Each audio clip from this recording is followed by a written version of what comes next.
তোমার নাম কিতা? হ্যাঁ, আমার নাম তো শাহিন। তুমি তো বাংলাদেশি, তুমি মিয়া। হ্যাঁ, তোমার এখানে কিতা, তুমি বাংলাদেশ যাও।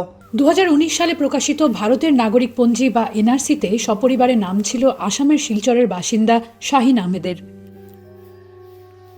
ভারতীয় নাগরিকত্ব প্রমাণের সকল নথি থাকলেও উদ্বেগ পেশায় অটোচালক শাহিনের মতো আসামের আরও অনেক মুসলিমের নিত্যসঙ্গী।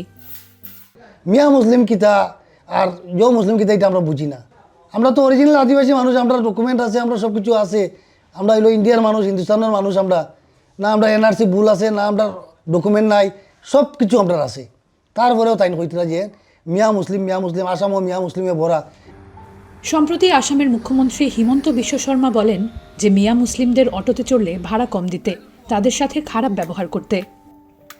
এই বক্তব্যের রেশ এসে পড়ছে শাহিনের দৈনন্দিন জীবন জীবিকায়।